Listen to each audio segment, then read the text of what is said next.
संधान तो अद्भुत है। तुमने स्वतः ही इतना अच्छा और सटीक संधान लगाया। मैं तुम्हें जानता हूं, तुम्हारा धैर्य और तुम्हारी एकाग्रता तो अपरिमित है। ऋषिवर, मेरे संधान का श्रेय आप ही को जाता है। आपकी प्रेरणा, मार्गदर्शन और आशीर्वाद से मुझे बल और दिशा दोनों मिलती है। गुरुदेव, आपने एकलव्य के बारे में जो भी कहा वह पूर्णतः हो सकता है गुरुदेव। कई बार जब हम वन में जाकर वापस लौटते हैं तो अपनी राह भटक जाते हैं गुरुदेव, किंतु एकलव्य की एकाग्रता, उसकी स्मरण शक्ति इतनी तेज है गुरुदेव, वो गहन से गहन वन में जाता है और बिना भटके वापस आ जाता है।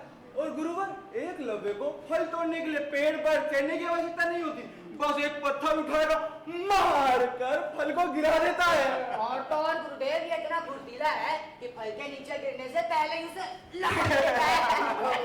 अरे बंधुओं, तुम तो एक साथ ही मेरी इतनी सारी प्रशंसा करने लग जाते हो।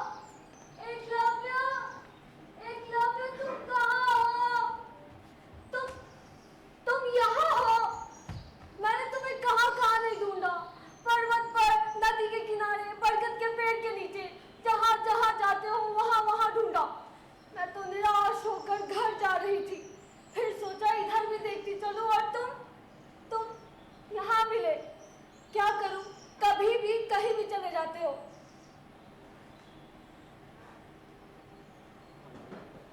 मांडवी, ये क्या मांडवी, बताओ, तुम्हें मेरी तनिक में चिंता है? हम सबको तुम्हारी चिंता है, क्योंकि तुम्हें एकलव्य की चिंता है।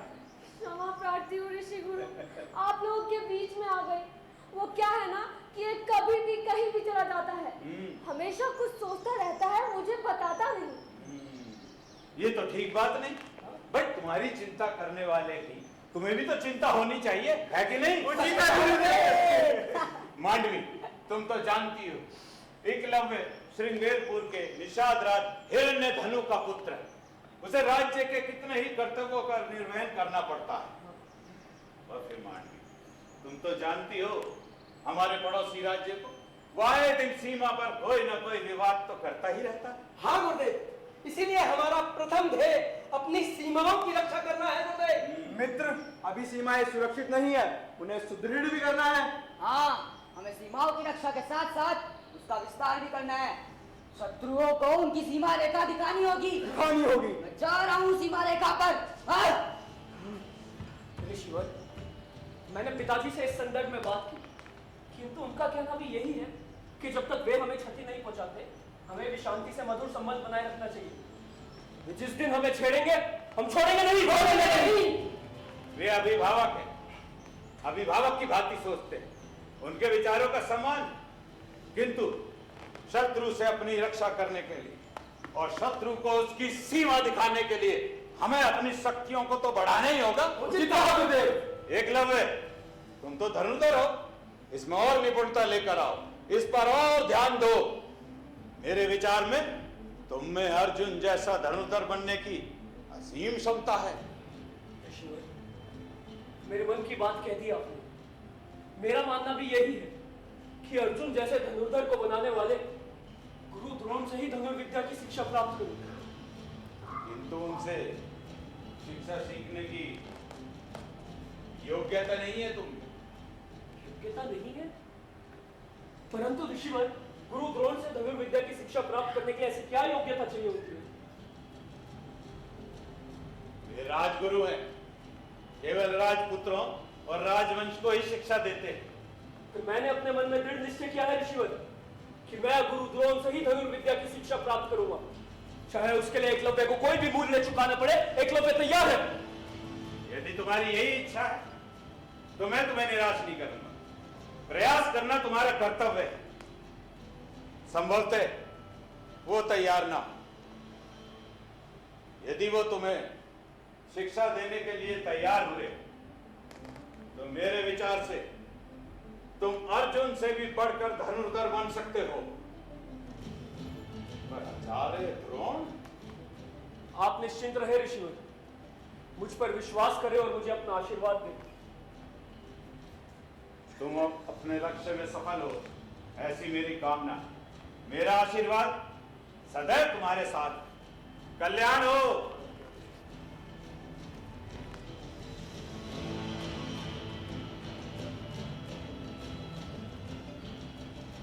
चलता हूं बंधुओं। अपना लक्ष्य, जीवन का मुख्य उद्देश्य पूरा कर ले, जिससे हम सब गौरवान्वित होंगे। जाओ मित्र, तुम्हारा उद्देश्य पूर्ण हो, तुम्हें गुरु द्रोण का सानिध्य मिले, यही हमारी शुभकामनाएं है मित्र। हम सब तुम्हारी प्रतीक्षा करेंगे मित्र। तुम पारंगत होकर वापस आओ। तुम्हारे नेतृत्व में हमारे देश की सीमा सुरक्षा रहेगी, ऐसी आशा करते हैं तुमसे। चलता हूं बंधु। मांडवी, चलता हूं मांडवी। ये क्या, तुम्हारी आंखों में आंसू? नहीं, ना तुम कमजोर पड़ना, ना मुझे कमजोर करना। मैं जीवन का मुख्य उद्देश्य, अपना स्वप्न पूरा करने जा रहा हूं। शीघ्र ही लौटूंगा।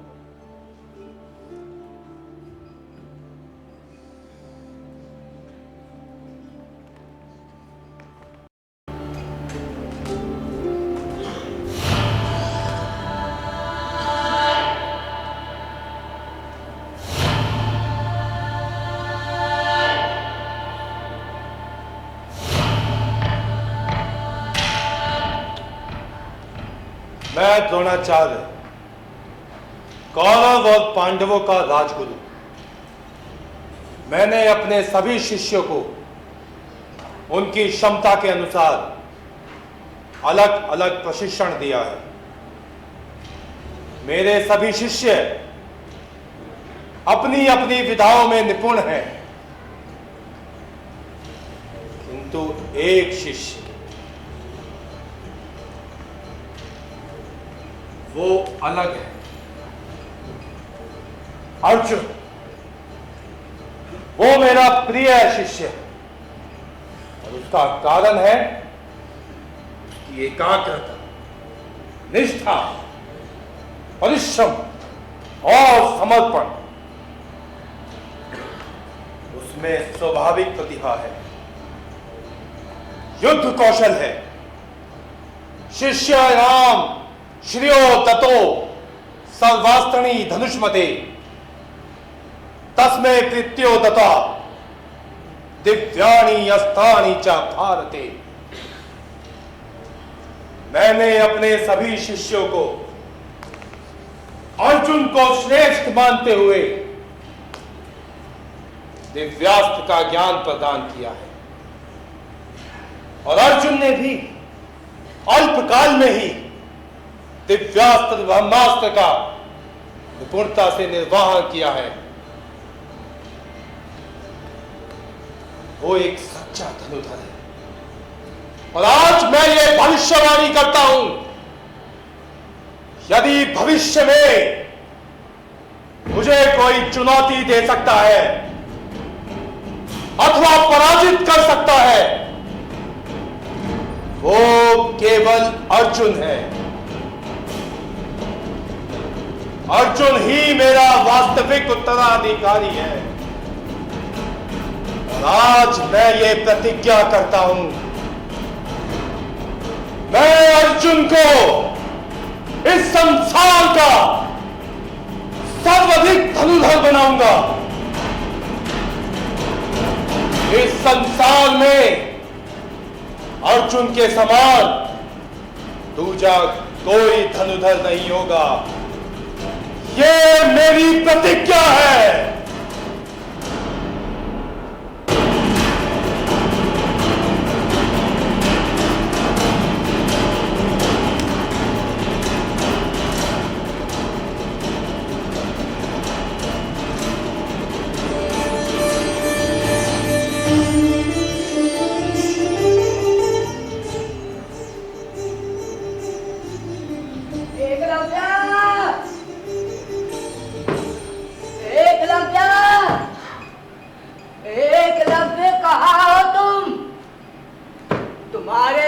संदेश लाया हूं। एक असहाय वृद्ध पिता अपने युवा पुत्र का शव लाया है।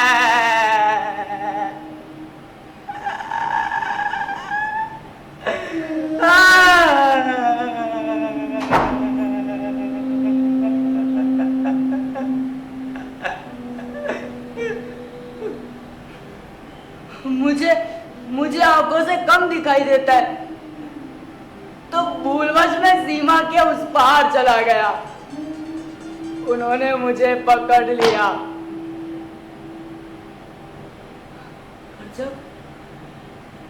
पर जब मेरा वीर बेटा मेरी रक्षा के लिए वहां आया तो उन्होंने उसे भी पकड़ लिया। मैंने उनसे बहुत प्रार्थनाएं करी, बहुत विनती की कि छोड़ दो उसे, छोड़ दो। चाहो तो मुझे मार डालो। मार दिया।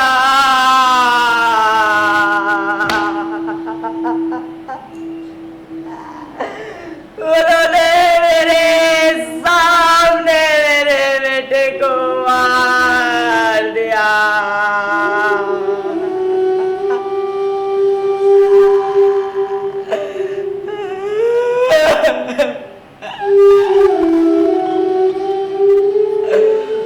और मैं बस आशाएं देखता रहा।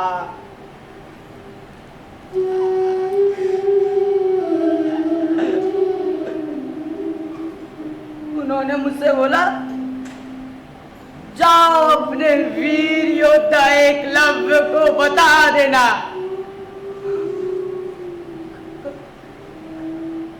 कहाँ हो एकलव्य तुम? कहाँ हो? आ जाओ एकलव्य, आ जाओ। अरे तुम तो वीर धनुर्धर हो, तुम चाहो तो एक ही बार से उन्हें जलाकर भस्म कर सकते हो। आ जाओ एकलव्य, आ जाओ एकलव्य। बाबा संभालो खुद को बाबा। हम इसका उत्तर अवश्य देंगे। हमारे लोग सीमा पर तत्परता से उनका सामना कर रहे हैं। बस एकलव्य आ जाए तो इसका अंतिम समाधान भी किया और अंतिम संस्कार भी करेंगे। संभालो बाबा, अपने हक को संभालो। लगता है एकलव्य के बाहर जाने की सूचना पड़ोसी राज्यों को मिल गई है। जब से वो गया है इनकी अनापेक्षित गतिविधियां बढ़ गई है मित्र। किंतु एकलव्य अब तक लौटा क्यों नहीं? अब तक तो उसे वापस आ जाना चाहिए था। इस बारे में मुझे तो कोई जानकारी भी नहीं है। बस यही सूचना मिली कि गुरुद्रोण ने उसे अपने शिष्य के रूप में स्वीकार नहीं किया। ये ठीक नहीं हुआ। इसके पश्चात उसने क्या किया होगा मांडवी? यही तो पता नहीं चल पा रहा है कौशल। आ जाओ एकलव्य। बाबा संभालो अपने आप को। हम उत्तरी सीमा की ओर जा रहे हैं सेना लेकर। अंत तक युद्ध करेंगे, पीछे नहीं हटेंगे हम। चलो सिद्धेश। युद्ध? मैं भी उत्तरी सीमा पर जाऊंगा युद्ध के लिए, जहां मेरे बेटे की हत्या कर दी गई। मेरा एकमात्र पुत्र, एक लौता सहारा मुझसे छीन लिया गया और उसका प्रतिशोध लेने वाला कोई नहीं। तब मुझे ही सीमा पर जाना है। अपने बेटे का प्रतिशोध लूंगा। नहीं तो मैं भी उसके पास ही पहुंच जाऊंगा। अब करो या मरो की स्थिति पैदा हो गई है। अरे मैं तो बहुत भाग्यशाली हूँ जो मेरे पुत्र ने अपने देश की और मेरी रक्षा में अपने प्राण न्यौछावर कर दिए। मैं भी सीमा पर जाऊंगा।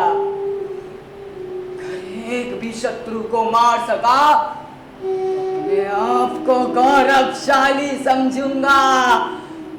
मैं आ रहा हूं देश की रक्षा के लिए। संभालो अपने आप को बाबा।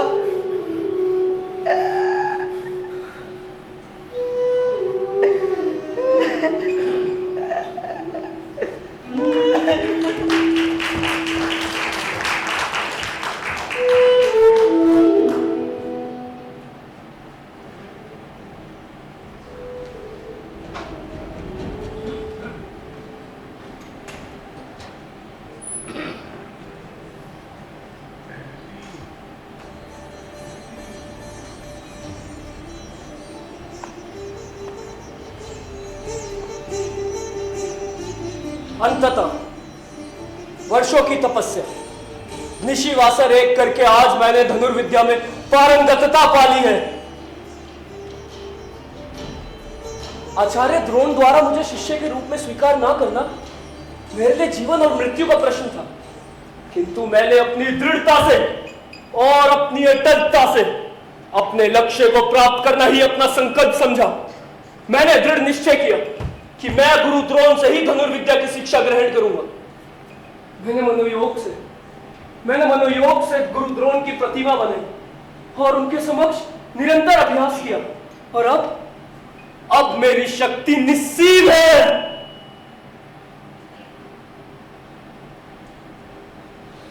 किंतु गुरु दक्षिणा में मेरा ये दाहिना अंगूठा मांगकर गुरु द्रोण ने मेरी वो तपस्या, मेरा सर्वस्व मुझसे छीन लिया है। एकलव्य, मांडवी, एकलव्य, तुम आ गए, तुम वापस आ गए। तुम्हारी वापसी ने हमारे देश को नई चेतना का स्फुरन दिया है। तुम्हारी वापसी में स्वागत की भव्य तैयारियां हो रही है एकलव्य। रही मैं तुम्हारे स्वागत में अपना मस्तक झुका रही हूँ। तुमने काफी परिवर्तन देख रहा हूँ मांडवी। धीर गंभीर मांडवी आज मुझे चंचल दिख रही है। तुम्हारी वापसी ने मुझे विक्षिप्त कर दिया है एकलव्य। तुम्हारी वापसी से पूरा देश खुश हुआ है, लेकिन मेरी खुशी सबकी खुशी से अलग है। तुम नहीं जानते एकलव्य, तुम्हारे वियोग में मैंने कितने कष्ट झेले हैं। मैं समझ सकता हूँ मांडवी, धनुर्विद्या के लिए मेरी साधना काफी लंबी रही है। धनुष की इस डोर को खींचते खींचते मेरी उंगलियां मानो एकदम कठोर हो गई। पर मैंने सुना था गुरु द्रोण ने तुम्हें शिक्षा देने से इनकार कर दिया था। सही सुना था तुमने, किंतु मेरी दृढ़ता और मेरी अकलता को तो तुम जानती ही हो। मैंने अपना संकल्प नहीं छोड़ा, उठे हुए पांव वापस नहीं उठाए। मेरा यही निर्णय था कि यदि मैं गुरु द्रोण से धनुर्विद्या की शिक्षा प्राप्त करने में असफल हो गया तो आत्महत्या के अतिरिक्त मेरे पास और कोई विकल्प ना होगा। एकलव्य, मेरे प्रति तुम इतने क्रूर बन जाते, तुम्हारी आत्महत्या के बाद मेरा जीना संभव हो पाता। तुम्हारे इस अनुराग पर गर्व करता हूं मैं मांडवी, किंतु तुम ये तो स्वीकार करोगी कि एकलव्य अपनी दृढ़ता को ही प्रमुखता देता है। मैंने भी यही चाहा है मेरे प्रिय। मैं तुम्हें आकाश से भी ऊंचा देखना चाहती हूँ। फिर तो मुझे इस बात की भी पीड़ा न रह जाएगी कि तुम आकाश से भी ऊंचे हो गए और मैं तुम्हारे पास कभी पहुंच ना सकी। तुम्हारे इसी अनुराग ने मुझे इतना बल दिया है मांडवी। हर पल, हर क्षण तुम मेरी भावनाओं में रची बसी रही है। तुम्हारी वापसी ने हमारे देश को नई चेतना दी। शत्रुओं ने सीमाओं पर बार बार आक्रमण किया। बड़ी कठिनाई से अब तक देश को बचाया गया है। शायद ही मैं देश के काम आ सकूं मांडवी। शायद? ये तुमने क्या कहा एकलव्य? देश का पूरा ध्यान तो तुम ही पर केंद्रित है। लोग तुम्हारी सफलता की मंगल कामनाएं कर रहे हैं, तुम्हारे नाम की पूजा कर रहे हैं, और तुम शायद। मैं एक बहुत बड़े संकट में घिर गया हूँ मांडवी। कैसा संकट? मैं जान सकती हूँ? नहीं, मेरा संकट जान के तुम्हें कष्ट होगा, तुम्हें पीड़ा पहुंचेगी। मैंने पीड़ाएं झेलना सीख लिया है एकलव्य। स्वागतम ऋषिवर। एकलव्य, स्वागतम। प्रणाम ऋषिवर। मुझे अभी पता लगा एकलव्य आया। मैं देश की उत्तरी सीमा की ओर जा रहा था, जहां शत्रुओं ने हमारी सेना को कुचल दिया है। इसलिए हमारी सेना पीछे हटने को विवश हो गई। गुरुदेव ने जो कहा वो सत्य है एकलव्य, किंतु हम ऐसी अवस्था में गुरुदेव को सीमा पर शत्रुओं से जूझने के लिए नहीं भेज सकते। तुम अब लौट आए हो मित्र, धनुर्विद्या में निपुण होकर। तुम्हारे नेतृत्व में हम अपने को धन्य पाएंगे मित्र। अब हमें देर नहीं करनी है। हमें आज्ञा हो गुरुवर, इतने वर्षों आपने एकलव्य की वापसी की कामना की, आज एकलव्य आपके समक्ष खड़ा है। मेरा देश संकट में है ऋषिवर, मुझे मांडवी से अभी सब कुछ पता लगा है। मैं दुश्मनों के सर कुचल दूंगा।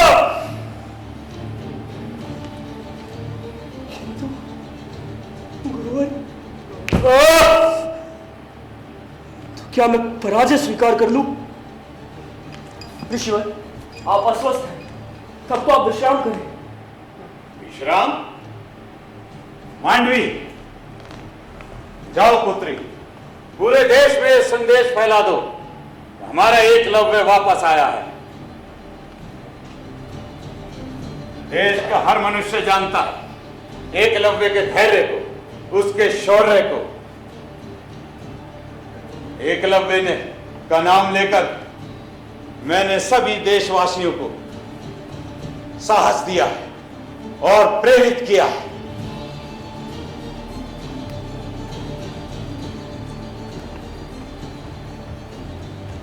एकलव्य,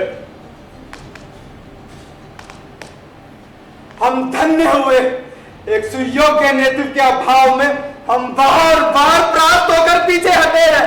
हमें आशीर्वाद दीजिए गुरुवर कि हम विजय प्राप्ति कर सके। इसी दिन के लिए आज तक मैं जीवित रहा। अब आंखें मूंद लेने में भी मुझे कोई कष्ट ना होगा।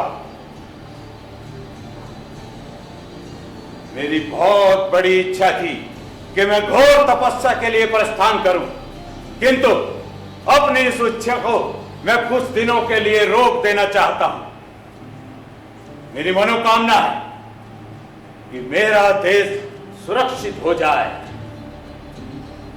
जिस दिन तुम लोग सफल होकर लौटोगे, उस दिन मैं तपस्या के लिए निकलूंगा। अवश्य गुरुदेव, एकलव्य, अब हमें एक भी पल रुकना नहीं है। हमें इसी समय कुछ ना कुछ करना होगा मित्र। हमारे अपने लोग देश की सीमा पे शत्रुओं से घिरे हुए हैं। चलो मित्र, इसी रुक समय जाओ तुम सब अभी। एकलव्य अभी लौटा है। एक बार इसका स्वागत तो हो जाने दो। इसका स्वागत आज और अभी होगा। तैयारी करो।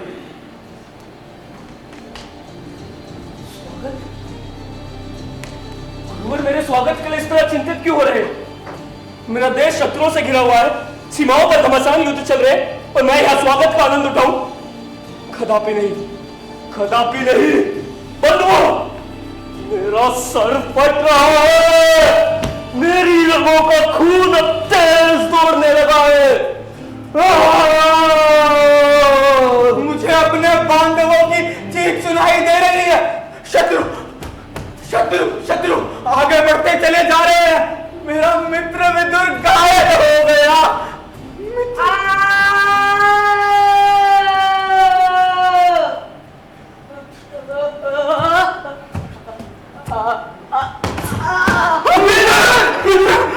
अभी तो मैंने तुम्हें युद्ध में घायल होते देखा, परंतु मैं कितना भागा मित्र हूं जो युद्ध में तुम्हारे साथ नहीं रहा। मैं जा रहा हूँ कौशल। मित्र, अभी तो तुम शांत हो जाओ कौशल, शांत हो जाओ। कैसे शांत हो जाऊं मित्र? मेरा मित्र मृत्यु को पराजय हो गया और तुम कह रहे हो शांत हो जाओ। विदुर वीर था, वो वीर गति को प्राप्त हुआ है। इसकी अंत्येष्टि की व्यवस्था करें। आओ कौशल, आओ आओ। मित्र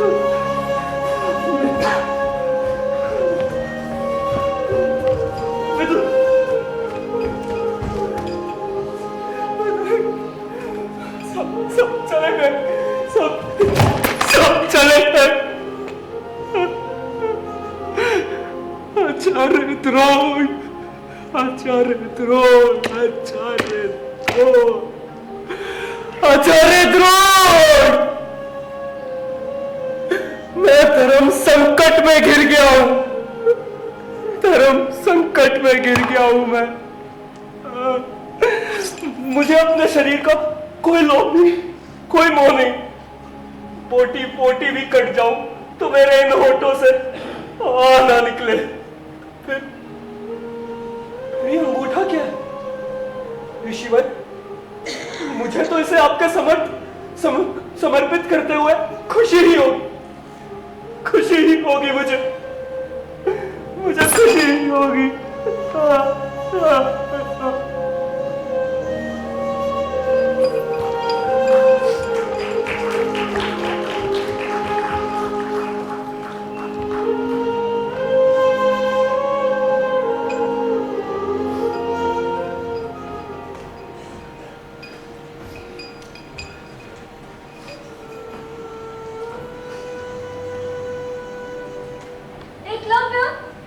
एकलव्य, तुम्हारे स्वागत की भव्य तैयारियां हो रही है एकलव्य।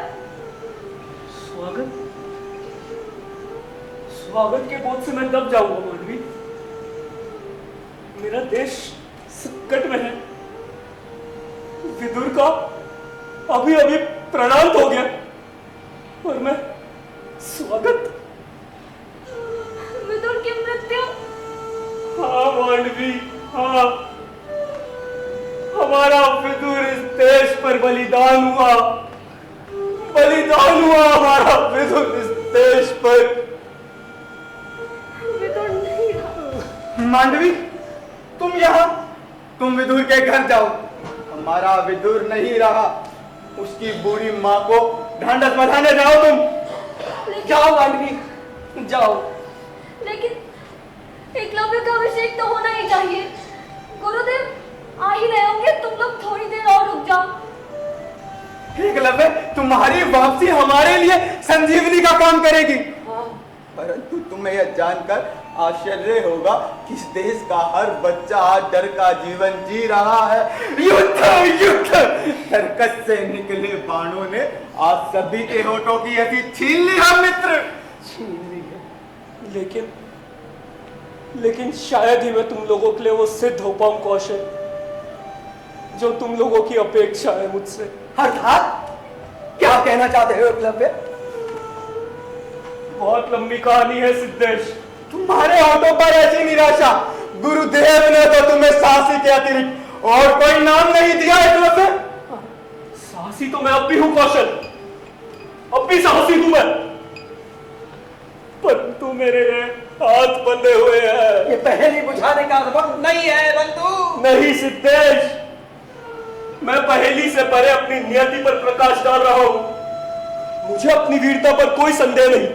मैं मात्र एक बाण से शत्रुओं पर लंबी विजय पा सकता हूं। किंतु मेरा ये सर्वस्व अब मेरा नहीं रहा। आचार्य द्रोण ने मेरा एक दाहिना अंगूठा मांगा। अंगूठा? परंतु तुम्हारा ये अंगूठा ही तो तुम्हारी वीरता का सर्वस्व है। इसीलिए तो कह रहा हूं कौशल कि मेरा ये सर्वस्व अब मेरा नहीं रहा। परंतु गुरुद्रोण ने तुमसे तुम्हारा अंगूठा क्यों मांगा मित्र? गुरु दक्षिणा। गुरु दक्षिणा? यह भी कोई दक्षिणा हुई?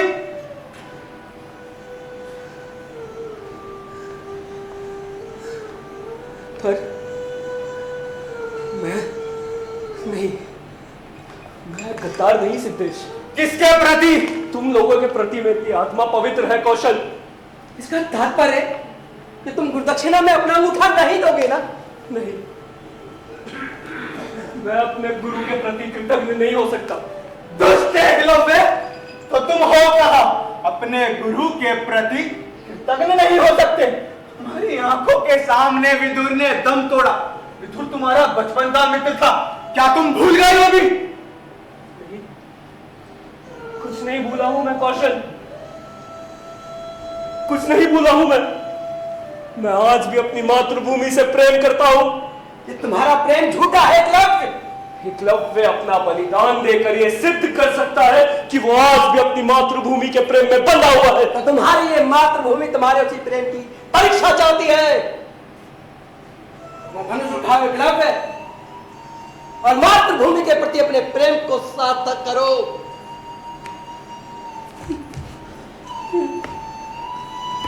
ये अंगूठा कांप रहा है।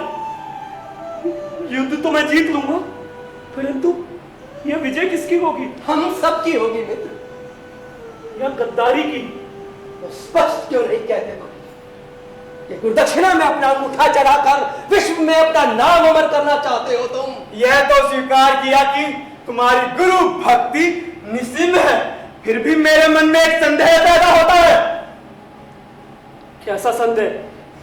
क्या गुरुदेव कोणार्क से भी श्रेष्ठ तुमने मान लिया आचार्य द्रोण को?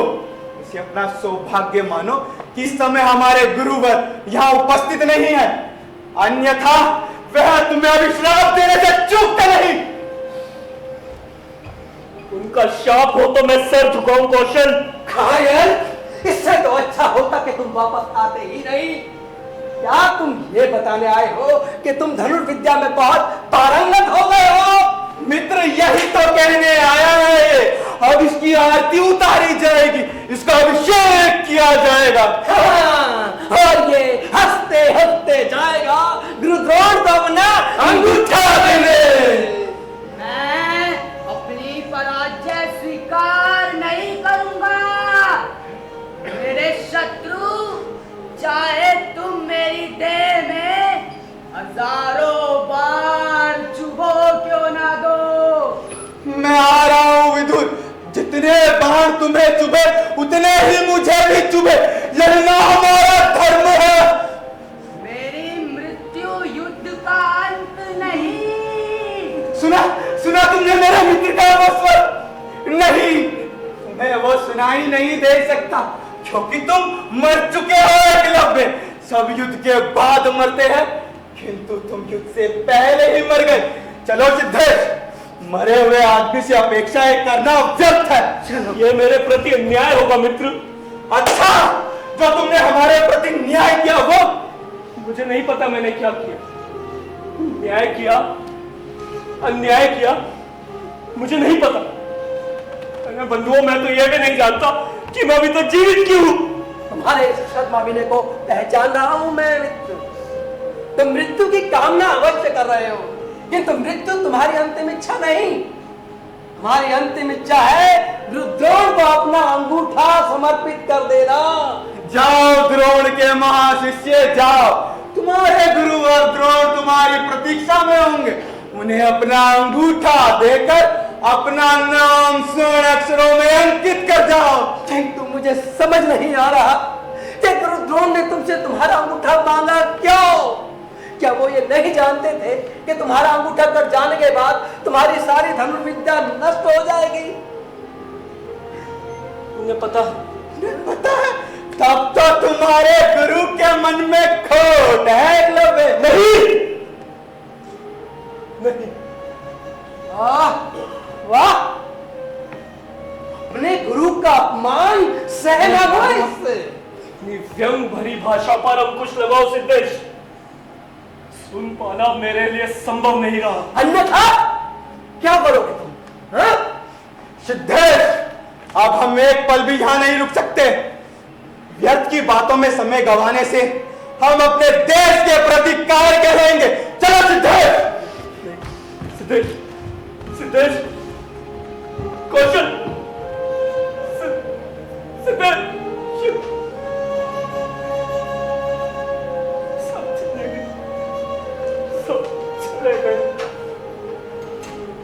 गुरुवर द्रोण को अपना अंगूठा देना और अपने देश के काम आना, मुझे दोनों ही स्थितियां प्रिय हैं, किंतु मैं एक साथ दोनों स्थितियों का निर्माण नहीं कर पाऊंगा।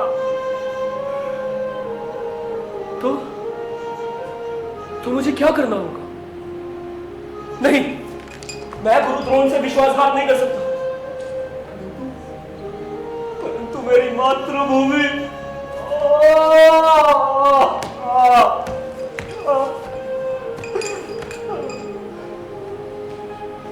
पूरे देश में तुम्हारा जय जयकार हो रहा है पुत्र।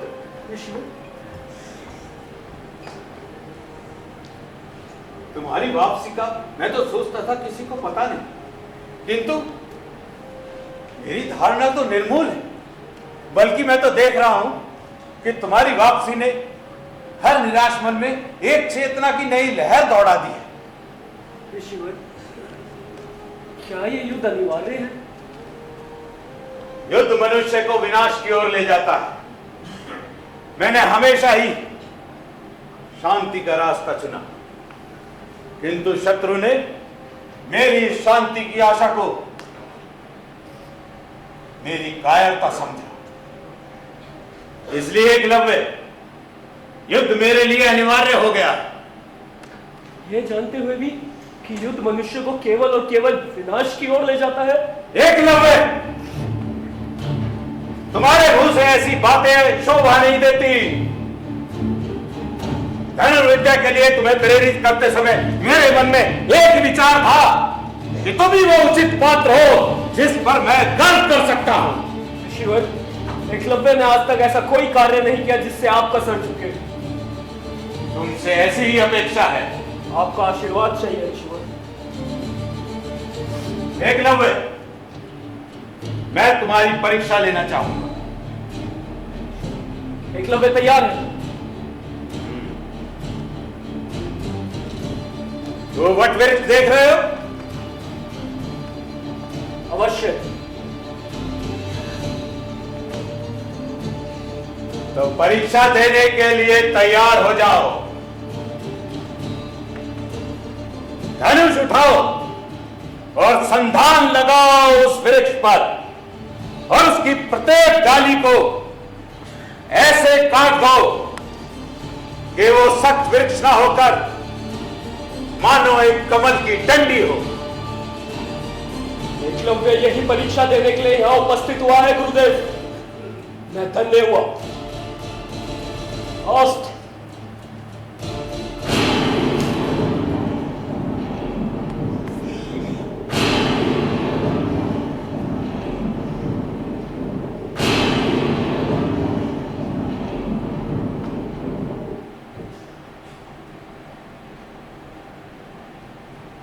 एकलव्य, तुमने मुझे अपेक्षा से कहीं अधिक अभिभूत किया है। तुमने उस वृक्ष को एक ही बाण से काट डाला। तुम्हारे इस बाण ने पूरी सृष्टि को हिला डाला। तुमने इस वृक्ष को केवल छलनी नहीं किया, बल्कि जलाकर भस्म कर दिया। ऋषिवर, आपके आशीर्वाद से ही यह संभव हो पाया है। एकलव्य, आज से तुम इस देश के जननायक हुए। वर्षों से हमारी प्रजा करा रही सीमाओं पर जब भी युद्ध की विभीषिका गरजती है तो नवजात शिशु माओ के आंचल में छिप जाते। परंतु मेरी ये वीरता कुछ क्षण के लिए उधार थी ऋषिवर। ये जो मैंने अभी अपना शौर्य दिखाया, ये केवल मेरा प्रदर्शन था। ये कैसी पहेली है? यही मेरा सत्य है ऋषिवर। तुम्हारा सत्य इतना सीमित नहीं हो सकता। नहीं ऋषिवर, बल्कि मैंने तो पाया है कि मेरा सत्य समय की सारी सीमाओं को पार कर चुका है। एकलव्य अब युद्ध के घातक परिणामों से सर्वथा मुक्त हो गया है। लेकिन इस देश में अभी भी युद्ध अनिवार्यता है। तुम्हारे धनुष नीचे रख देने से यह अर्थ नहीं निकलता कि इस देश से युद्ध का अंत हो गया। मैं अपना सत्य नहीं पहचान पा रहा हूं ऋषिवर। तुम्हारा सत्य तुम्हारे साथ है, तुम उसे मानने से इनकार कर रहे हो। मैं किसी की फाती हूं। तुमने फिर एक बार मुझसे पहेली में संवाद किया। मैं एकलव्य को पहचानता हूं। वो इस तरह कायरता की प्रतिमूर्ति नहीं हो सकता। गुरु द्रोण से बहुत थोड़ा समय पाकर केवल आपका आशीर्वाद लेने में यहाँ आया हूँ ऋषिवर। मुझे निर्धारित समय से पहले लौट जाना होगा। द्रोणाचार्य ने मुझसे कौन सा प्रतिशोध लिया है? मैंने तुम्हें उनके पास धनुर्विद्या पाने के लिए भेजा था। इस वट वृक्ष पर तुम्हारा संधान देखकर तुम्हारी वीरता का परिचय तो मुझे मिल ही गया है। एकलव्य, कहीं ऐसा तो नहीं तुम्हारे पैरों में बेड़ियां बांध दी गई हो? बेड़ी तो मैं नहीं कह सकता ऋषिवर, वो तो गुरु दक्षिणा है। आचार्य द्रोण ने मेरा एक दाहिना अंगूठा मांगा है। अंगूठा? हाँ ऋषिवर। बिना अंगूठे के संधान कैसे संभव है? तो तुम अपने देश के कुछ काम ना आ सकोगे। एकलव्य, तुम्हारा शौर्य ही इस देश को जीवन दान दे सकता है। समय चूक रहा है मेरे इष्ट देव, समय चूक। मुझे जाना होगा। तुम्हें रोकना चाहूं तो वो द्रोण के प्रति विश्वासघात होगा, परंतु ये भी सत्य है कि मैं तुम्हें आशीर्वाद नहीं दे सकता। किंतु आपके आशीर्वाद के बिना मेरे जीवन का कोई अर्थ ही नहीं ऋषिवर। मैं एक एकलव्य को खो सकता हूं, परंतु अपने देश को नहीं। तुम जा सकते हो, पर जाते जाते एक बात सुनते जाओ। इस देश में युद्ध के लिए अब हर हाथ में शस्त्र होगा। इसी युद्ध से घमासान परिणाम सामने आ रहे हैं ऋषिवर। विदुर का प्राणांत हो गया, कौशल और सिद्धेश भी अभी ही निकले हैं युद्ध के लिए, और मुझे नहीं लगता वो सकुशल वापस आ सकेंगे। क्या? विदुर का प्राणांत हो गया? तुम्हें कैसे पता चला? अभी कुछ क्षण पहले ही उसका पार्थिव शव लाया गया ऋषि। ओह, तब तो मुझे उसकी मां को सांत्वना देने के लिए वहां होना चाहिए। वहां मैं ठीक हूँ ऋषिवर, और मैं दुखी भी नहीं। अरे आज तो मेरा मातृत्व गौरवान्वित हुआ है। आज मेरी कोख धन्य हुई है। देवी, आप यहां और इस अवस्था में? मैंने सुना एकलव्य आया है, उसे देखने की तीव्र इच्छा हुई, सो मैं चली आई। एकलव्य और विदुर दोनों साथ ही रहते थे ना। एकलव्य ने विदुर को छोड़ा तो वो हमें भी छोड़कर चला गया। देवी, आप धैर्य रखिए। इस दुख की घड़ी में हम सब आपके साथ हैं। दुख? मुझे दुख नहीं है। अरे मेरा वीर पुत्र तो मातृभूमि की रक्षा करने में बलिदान हुआ है। आज मुझे ही नहीं, पूरे देश को मेरे पुत्र पर गर्व है। दुख है तो केवल इस बात का कि मेरे और पुत्र क्यों न हुए। देवी, एकलव्य आया, वो विदुर के मृत्यु का प्रतिशोध लेगा। इसी भ्रम में मैं ही थी कि तुम विदुर के पार्थिव शरीर को देखने के बाद भी यदि इसके रक्त में उबाल नहीं आया तो ये मेरा एकलव्य नहीं हो सकता। नहीं हो सकता ये मेरा एकलव्य। ऋषि गुरु, इससे कहिए कि ये वहीं चला जाए जहां से आया है। इससे यहाँ की परिस्थितियों से भी दूर रहेगा और इसे कोई दुख भी नहीं होगा, और हम भी किसी आशा में नहीं रहेंगे कि कोई वीर योद्धा एकलव्य आएगा और हमें बचाएगा। देवी, ऐसी आशा से तो निराशा मिली। देवी, आप शांत हो जाएं।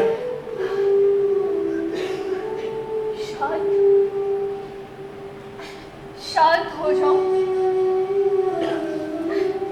जिस माँ का युवा पुत्र युद्ध करते करते शांत हो गया हो, वो कैसे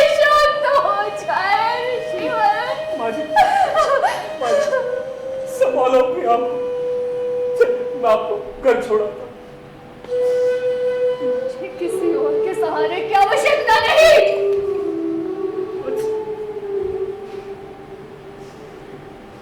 वीर पुत्र की माता हूँ, मैं खुद चली जाऊंगी। बाजी, बाजी।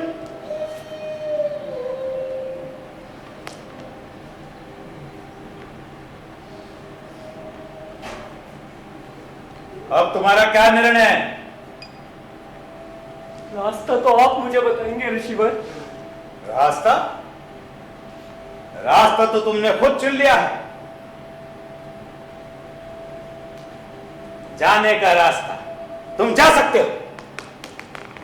गुरुदेव, एकलव्य की स्वागत की तैयारी हो तो गई थी, लेकिन विदुर के प्राणांत हो जाने से देश में उदासी घिर गई है। अब आपकी क्या आज्ञा है गुरुदेव? पहले शोक सभा आयोजित होगी। और मुझे क्या आज्ञा है ऋषिवर? आज्ञा? तुमने जाने का मार्ग चुना है। मैं तुम्हारे मार्ग में व्यवधान बनना नहीं चाहता। तुम जा सकते हो। लेकिन कहाँ गुरुदेव?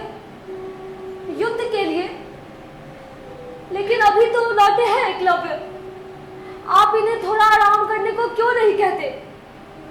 मांडवी, लगता है तुम्हें स्थिति का परिचय नहीं। अब एकलव्य को युद्ध से घृणा हो गई है। ये तो शायद असंभव है। आपने तो एकलव्य को युद्ध के लिए ही तैयार किया है। हमारे देश की रक्षा के लिए युद्ध के अतिरिक्त और कोई विकल्प है भी नहीं। ऐसी स्थिति में युद्ध से घृणा। पराकाष्ठा पर पहुंचकर एकलव्य ने यही सीखा है कि युद्ध की घातक परिणति है। मेरा देश मेरा सर्वप्रिय है। या द्रोण को अंगूठा चढ़ाना। आपके इस कठोर मुद्रा को मैं सहन नहीं कर पा रहा हूं ऋषिवर। इससे तो श्रेष्ठ कर यही है कि मैं आत्मघात कर लूं। आत्मघात से बड़ा दूसरा कोई पाप नहीं। तो मुझे क्या करना होगा ऋषिवर? क्या?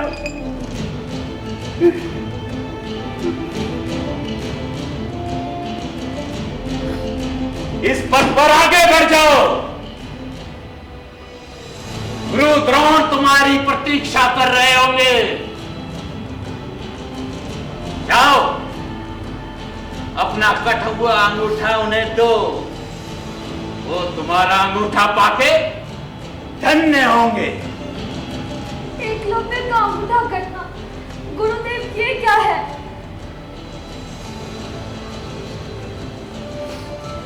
द्रोणाचार्य ने एकलव्य से गुरु दक्षिणा में उसका अंगूठा मांगा है, वो भी दाहिना अंगूठा। तात्पर्य ये हुआ, अब तक की उसकी सारी धनुर्विद्या निष्फल हो जाएगी। तब तो हमारी शक्ति का आधार हमसे छिन जाएगा गुरुदेव। ओ, तो ये देश का शत्रु अभी तक यही है। विदेश, एकलव्य तुम्हारा बाल सका है। इतनी कठोरता किसी भी अर्थ में उचित नहीं। किंचित आपको पता नहीं गुरुदेव, ये व्यक्ति अब आपका हितैषी नहीं है। शांत हो जाओ वत्स। गुरु द्रोण से धनुर्विद्या में शिक्षा प्राप्त कर यह हमसे बहुत दूर जा चुका है गुरुदेव। युद्ध का क्या हाल है? कौशल देश पर बलि हो गया गुरुदेव। ओ, मेरे सभी समर्थ योद्धा एक एक करके इस युद्ध के शिकार हो रहे हैं। किंतु विजय की अभी भी आशा है गुरुदेव। वो कैसे? अभी हमारी एक टुकड़ी सेना सुरक्षित है गुरुदेव। मैं उसे ही लेने आया हूँ। अंतिम श्वास तक युद्ध होगा। सिद्धेश, तुम्हें हम महिलाओं का पूरा सहयोग मिलेगा। देश के संकट से हम महिलाएं अपरिचित नहीं हैं। मैं घर घर जाकर महिलाओं को युद्ध के लिए तैयार करती हूँ। गुरुदेव,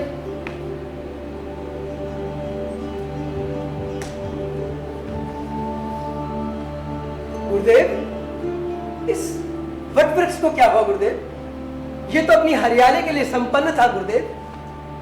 इस वृक्ष को एकलव्य की धनुर्विद्या ने वेद डाला। वाह, प्रणाम करता हूं तुम्हारे शौर्य को मैं एकलव्य। एकलव्य, अब तो शायद ये मेरा अधिकार नहीं रहा कि मैं तुमसे रुकने का निवेदन कर सकूं, किंतु इतना अवश्य चाहूंगा कि जाने से पहले तुम मेरे कुछ सवालों के उत्तर दो।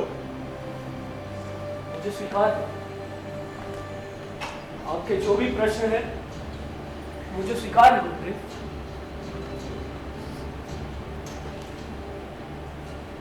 द्रोणाचार्य की मांग पर तुम्हें कोई संदेह तो नहीं? नहीं। किस परिस्थिति में तुमसे अंगूठा मांगा गया? जब मैं पारंगत हो गया। गुरु द्रोण तो बहुत आनंदित हुए होंगे। हाँ, उनके आनंदित होने का कारण यही कि उनका शिष्य समर्थ हो सका। तो एकलव्य के समर्थ होने में द्रोणाचार्य का योगदान,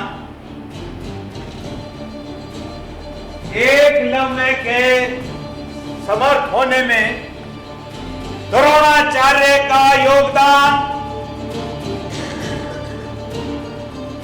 मुझे मेरे प्रश्न का उत्तर चाहिए। मैं अपने गुरु का अपमान नहीं कर सकता। मैंने तुम्हारा गुरु का अपमान करने के लिए यह प्रश्न नहीं पूछा। प्रश्न का उत्तर मेरे पास नहीं है। हो भी नहीं सकता इस प्रश्न का उत्तर तुम्हारे पास। मैं तुम्हारी प्रत्येक गतिविधि से अवगत रहा हूं। द्रोण ने तुम्हें अपना शिष्य बनाने से मना कर दिया था, परंतु मैं जो भी धनुर्विद्या प्राप्त कर सका उसमें गुरु द्रोण की कृपा निहित रही है। कैसी कृपा? कृपा तो तुमने की है गुरु द्रोण पर। तिरस्कृत होकर भी तुमने द्रोण को अपना गुरु स्वीकार किया। इसमें द्रोण की कोई कृपा नहीं थी। ये तो तुम्हारी भावनाओं की विजय थी। गुरु द्रोण के प्रति मेरे मन में शंका ना पैदा करे मेरे इष्टदेव। मैं जो भी हूं, जैसा भी हूं, गुरु द्रोण की ही कृपा हूं और उन्हीं का दान हूं। और ऋषिवर, आपने ही तो मुझे सिखाया है कि कृतज्ञता मनुष्य की सबसे बड़ी दुर्बलता है। क्योंकि आप चाहते हैं कि आपका एकलव्य कृतज्ञ बन जाए। एकलव्य की भावना का मैं भी सम्मान करता हूं, किंतु देश पर आए हुए इस युद्ध के संकट में मुझे आज तर्क करने पर विवश कर दिया। गुरुदेव, मुझे सेना को ले जाकर कूच करने की आज्ञा दे गुरुदेव। हम अभी युद्ध हारे नहीं गुरुदेव। किस सीमा पर ज्यादा खतरा है? उत्तरी सीमा पर गुरुदेव। मुझे दुख है, कौशल ना रहा। पूर्वी सीमा भी संकटग्रस्त है गुरुदेव।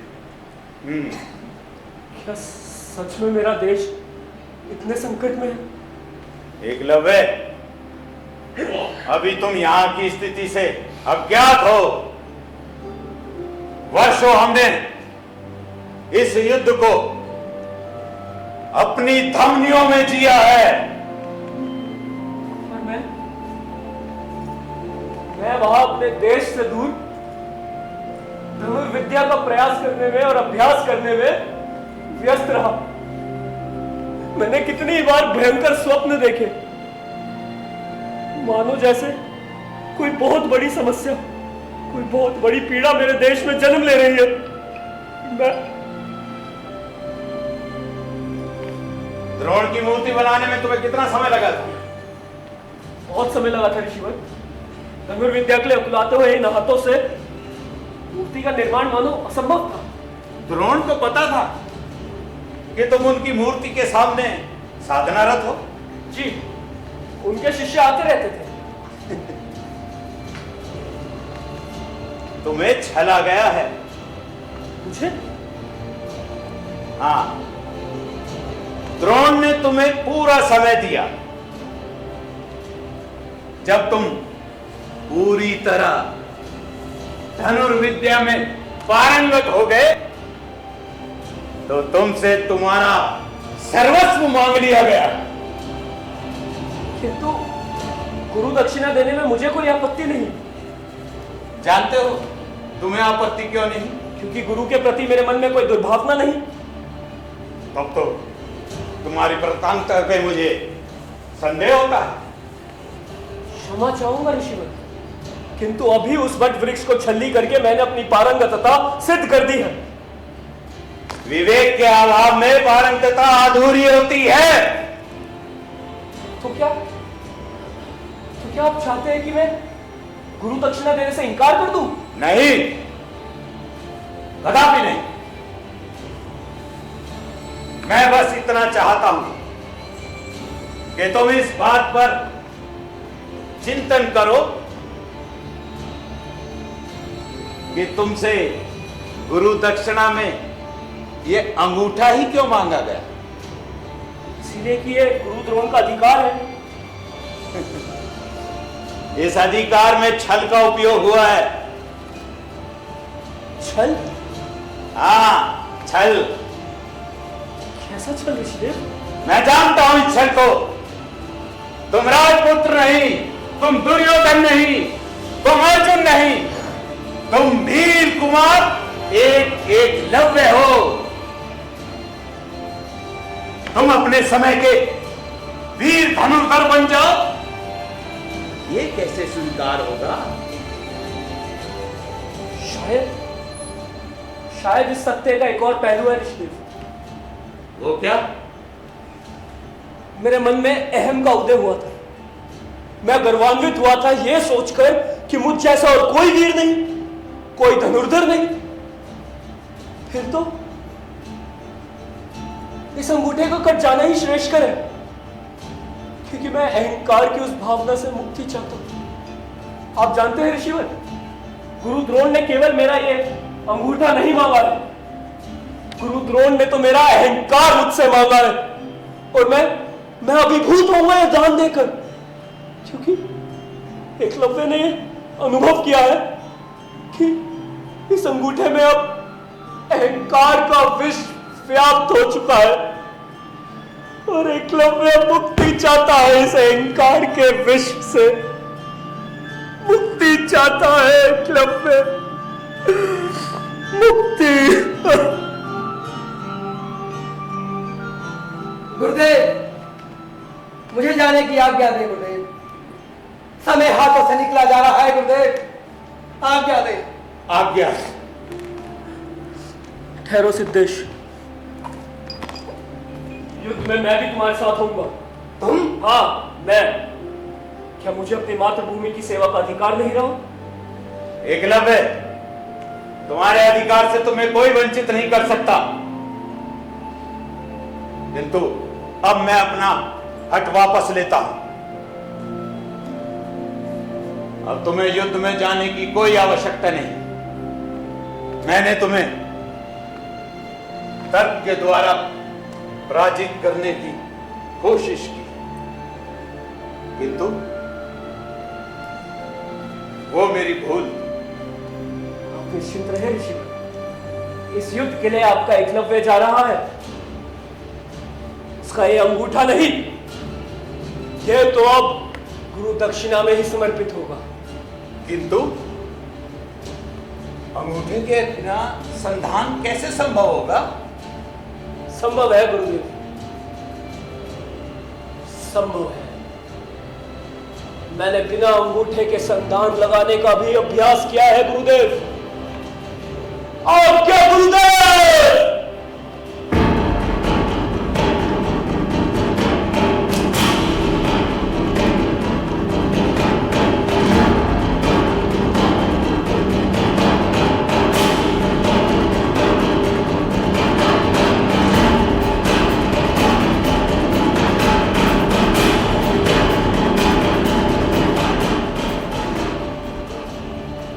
महिला युद्ध में जाने के लिए तैयार है गुरुदेव।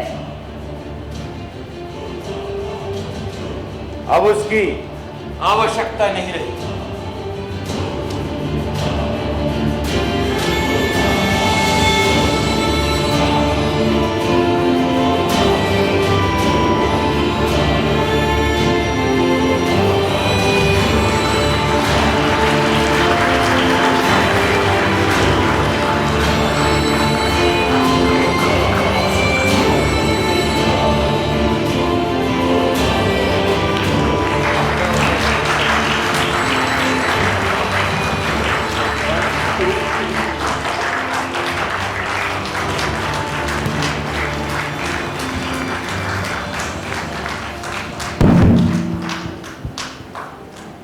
Good evening, everyone.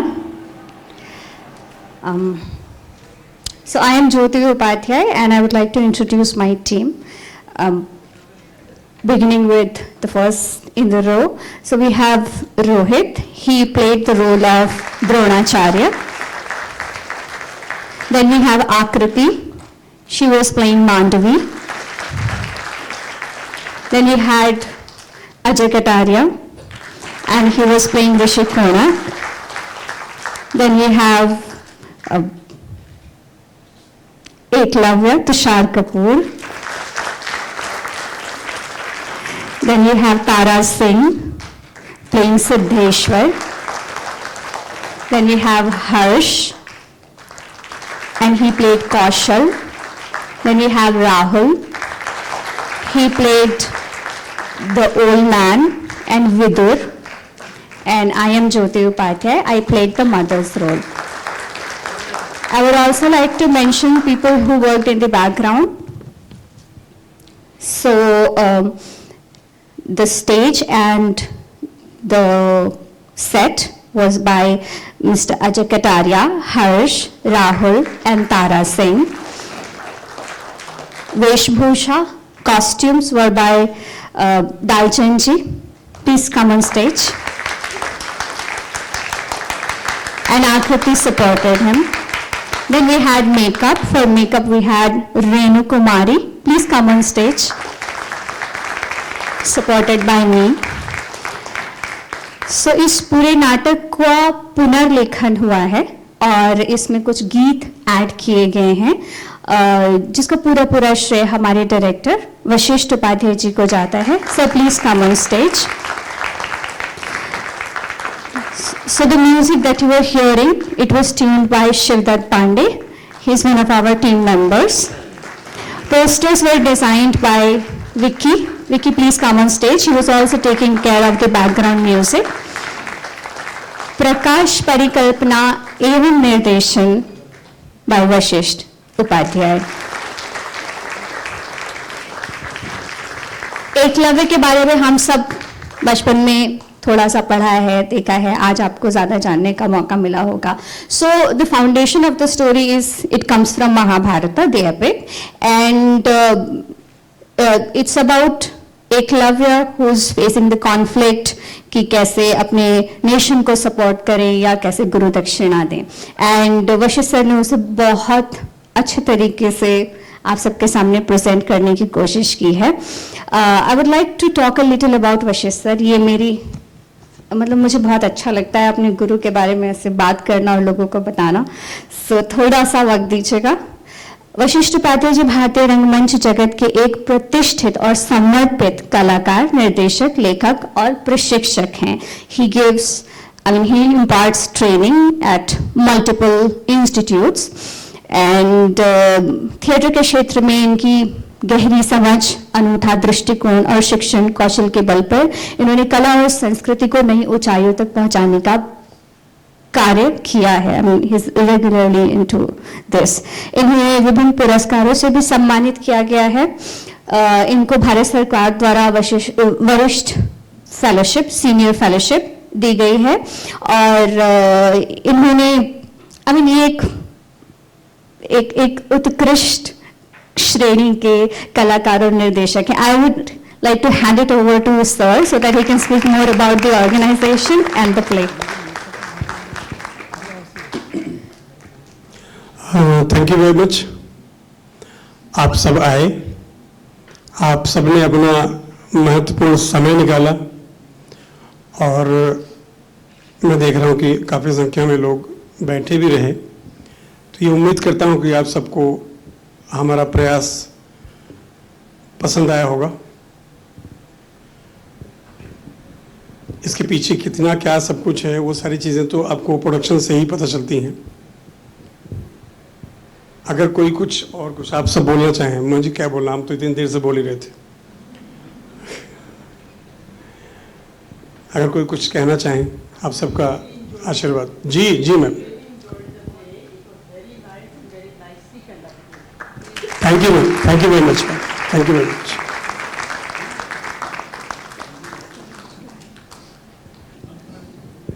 Ji thank you very much. आप सबका बहुत बहुत धन्यवाद.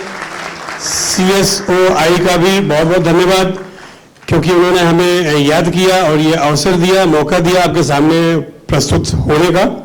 और ये हमारा तीसरा चांस है. तो आई एम सो ग्रेटफुल.